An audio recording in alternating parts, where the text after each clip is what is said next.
All right, now let's get into the meat of this thing, guys. We're going to talk about Hyrule Warriors Age of Calamity coming out November 20th, 2020. There was a demo drop, so you can play all of Chapter 1, and all progress carries over to the actual game. So if you haven't picked up the demo yet, do it. And holy crap, you can play as the Divine Beasts. I did not see this coming for some reason. What do you guys think of the announcement, of the trailer, of the demo? Just give me it all. Before we go on, I have to throw out there, this will probably contain spoilers for the demo. If you have not played the demo, do not listen to this. Go play the demo first, come back. First of all, I guess I'll just touch on the trailer quickly. That was super hype. I really like the idea of playing as the Divine Beast. It looks super cool. Ooh, a little OP though. Sorry. Yeah, well, that's the next thing I was That's going what to the Hyrule say. Warriors games are, though. Yeah, that's true. Yeah, Good point. but even for even for Warriors games, I mean, like, that battle, okay, the war's over now. I don't know. I'm kind of betting that there's some sort of special attack that you can do sometimes, but there's no evidence for that besides that I feel like it would be super unbalanced to just be like, okay, I am the Divine Beast. Let's go and kill this. Man, I didn't think I'd have all these Hyrule Warrior haters with me in this discussion. Whatever. I don't know what you're talking about, Steve. So it's looking really cool, and of course, because the demo dropped, I immediately went to give it a try. Couple thoughts there. I think the elephant in the room, first of all, is I really hope that this is not end game, like final build, because the frame rate is bad. It's pretty bad. That frame rate is really, really choppy, and it doesn't take much for it to dip. It reminds me a lot of the 3DS version of Hyrule Warriors. Yeah, it seems super unoptimized, so I'm really hoping... Well, and two, like, Hyrule Warriors Definitive Edition, I feel like that, from what I've heard, it runs at 60 FPS pretty smooth. And I watched a few videos, it looked like it does just fine. So as far as I am concerned, I don't see any good reason why the game would perform this poorly. So, I've really got my fingers crossed that this is just a demo problem and it's going to be just fine in the main product. But, keep your fingers crossed, because if you had the same experience as I did, you probably came away thinking, hey, this combat, it's a great expansion on the generally more simplistic approach to Warriors combat. There's some cool wrinkles that they've introduced, but I'm also really distracted by how every time I swing my sword, the game drops frames like it's trying to drop its load and get away from me and save its life. I don't know. Well, hopefully, if it is in the main game, they'll at least patch it for day one. So, also, right out of the gate, time travel is introduced by the little guardian escaping the devastation of Hyrule Castle. Simply Nerdy does not like time travel. Is that the rule? That's the rule. Simply Nerdy does not like time Do travel. you like it? Okay, I have to go. No, just kidding. Careful. We'll kick you off the show right here, right now. No, I feel mostly ambivalent, but let's say I don't in all cases hate time travel, but I'm not sure how I felt about it in this case. Like really what this means is that there's alternate timelines, and I don't know how I feel about that. Exactly. Why are we introducing alternate timelines? Because after the second mission, the small guardian warns Zelda and Link of the dangers to come.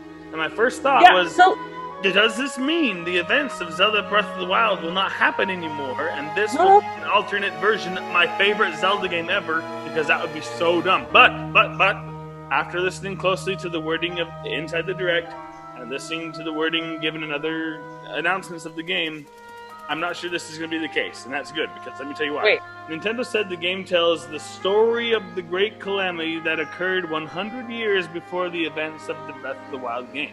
So hopefully, that sounds like it's not going to be its own little version of Breath of the Wild. It's going to be exactly what we think it is. But I don't know why they're throwing time travel in it. I don't know about that. Oh, I don't know about that, Steve. Oh boy. Anthony, back me. It's set 100 years before the Great Calamity. Oh, great. Well, 100 years before... Anyway, yeah. I don't know. So here, how I feel about it is, so it obviously started with that scene. This is going to be Breath of the Wild spoilers, peeps. So watch out. Obviously started with the scene where Zelda is like protecting Link from a guardian, and she unlocks her powers or whatever. So that has to have happened. So the reason why it makes me think it has to be an alternate timeline is because that has to have happened for the other little guardian thing to wake up and go to the past. And I guess I'm not making much sense, but I'll just say it would be kind of annoying to play a whole game where they kind of made it seem like you were going to prevent the Great Calamity, but then it ends out, just kidding, we were just baiting you. I don't know. There was nothing you could do anyway. Yeah. You were trying to change the future, but it was all for naught. Okay, well, so here's my thoughts. First of all, I have to say right out of the gate, I just wanted them to tell the blasted story. I just wanted them to tell the story. I was expecting it to have a bad ending. That was fine because it led into my favorite Zelda game. And now I'm like, so I'm actually full of anxiety now.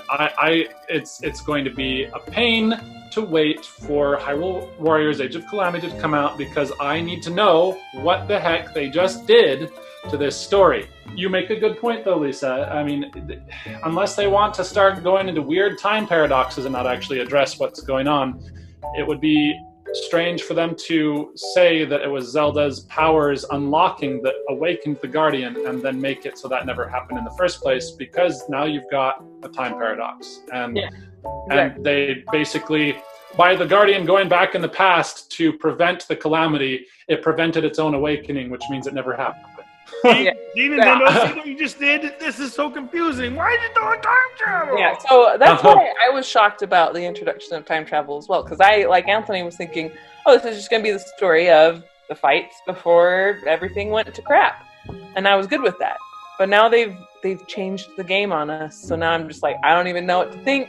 Hopefully you didn't mess everything up. I'm sort of having to treat, like, kind of what my brain has decided is to treat this like it's an alternate timeline for now. Oh no. Which I guess is the best that I can really do with it in my mind, if that's what they're going to end up doing with it. Well, and the thing is, but the Zelda timeline is a mess anyway.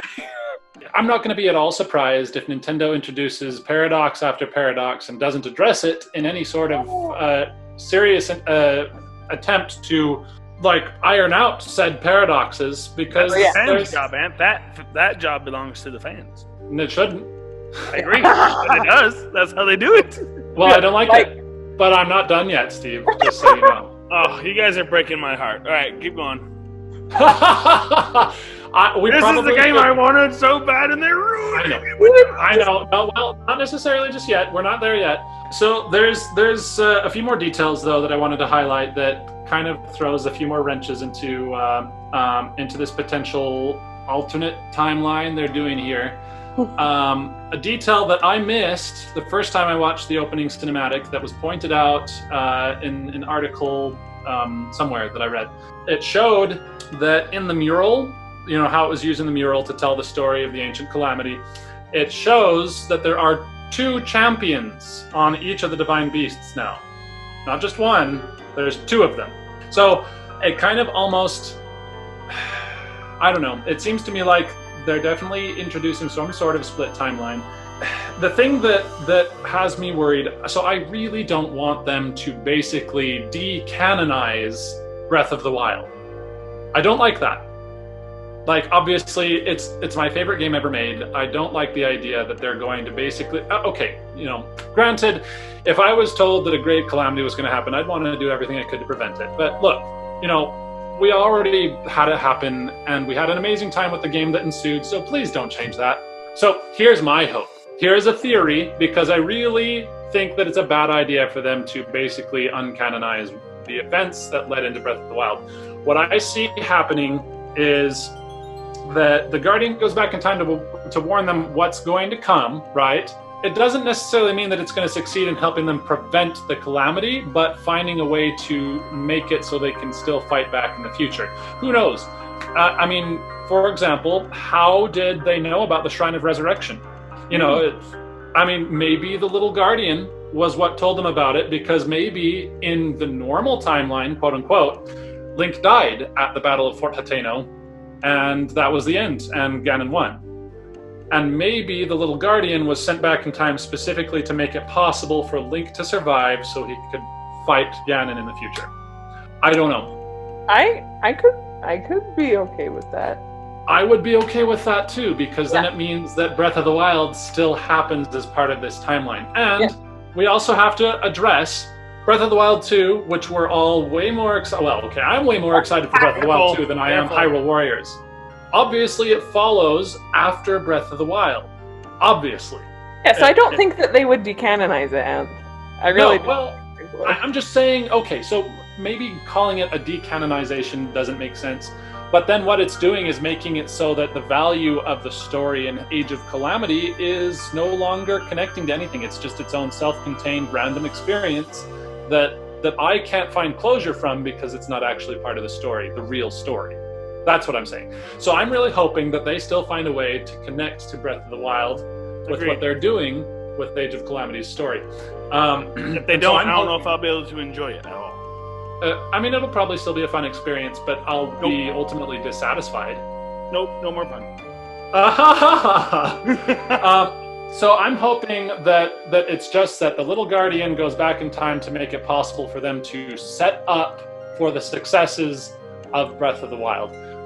Although, I do wonder if, now that they're showing that there's 2 champions for each divine beast, if maybe what they're going to do, maybe what happens is there's some sort of split timeline, but at the same time, so a thought in my mind is maybe they don't succeed in preventing the great calamity, but they actually, in this case, succeed in saving the champions. And so then what happens is the champions somehow get sent to the normal timeline in Breath of the Wild, and they rejoin the ranks in Breath of the Wild 2. I don't know. That's kind of what I was thinking.